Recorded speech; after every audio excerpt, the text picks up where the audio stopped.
Football's back, but not as we know it. So here are 10 steps for socially distanced football and how the Premier League can get things back on track. Self-isolating football. Neutral grounds. 70-minute games. Turn your head away when tackling. How you're going to abuse the referee, I've no idea whatsoever. Looking at all of the things that have come out in the last few days, it's not really the same game, is it? Let's be fair. It's not actually a continuation of the Premier League. It's possibly not even association football at all. It's something a little bit different. But I understand. But bearing in mind the number of players that have been testing positive across Europe, it's not really working, is it? So, in the spirit of cleanliness, in the spirit of sanitisation, I've come up with a 10-point plan for what I would call socially distant football. I think it might work. First of all, and most importantly, whenever on the football pitch, please remember to protect yourself at all times. You've got to be mindful for when you're in close proximity to another player. So, if an opponent is in close proximity to you, do what you can to move them out of the way without touching them. No more cuddling, no more pushy, no more nudging, no more Kevin Nolan standing in front of the goalkeeper. Contact is at an absolute minimum. Not just contact in the game, of course. It is important to remember during the warm-up to maintain at least a 2-metre distance from your teammate.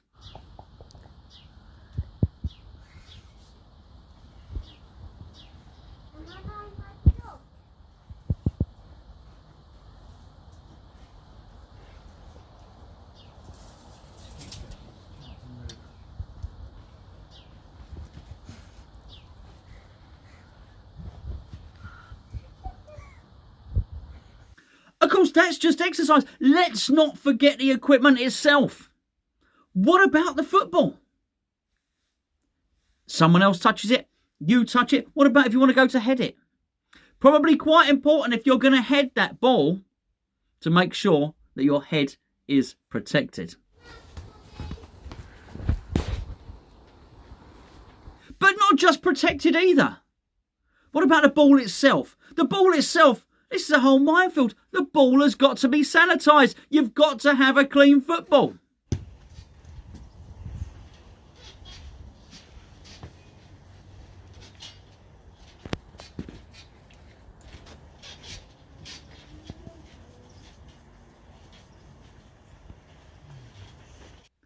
Some of you may not wish to touch the football at all. Maybe we can adapt things from other sports. There's probably a way of playing the game without actually touching the football. And don't forget, if you can't avoid the football, if you can't sanitise the football, then at least be a little bit considerate to some of your fellow players and sanitise your foot.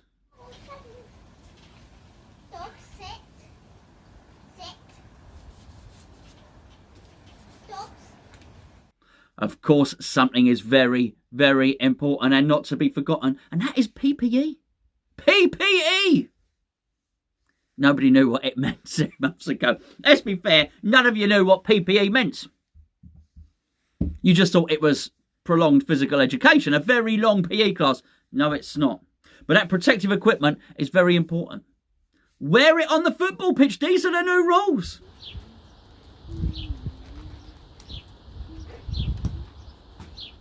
And don't forget, it's very, very important to make sure that every part of your body that comes into contact with the football should be protected at all times.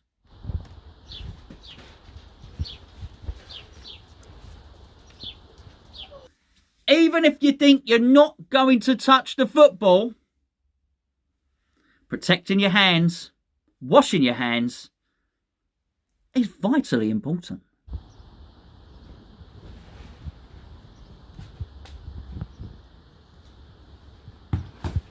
And finally, advice from the Baroness herself, advice from Karen Brady. most important of all, no match may take place until every square inch of that football pitch and at West Ham the carpet has been completely washed and sanitised.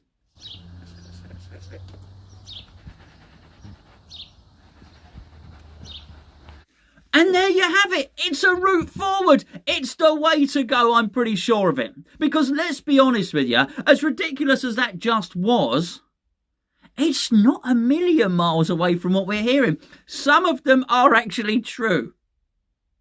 Some have been embellished. Some have been completely made up. But I would just suggest, if we are having to go to all these ridiculous lengths to play a game of football, it probably ain't ready yet.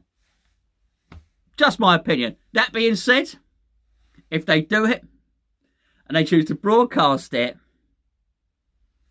then I'll watch it.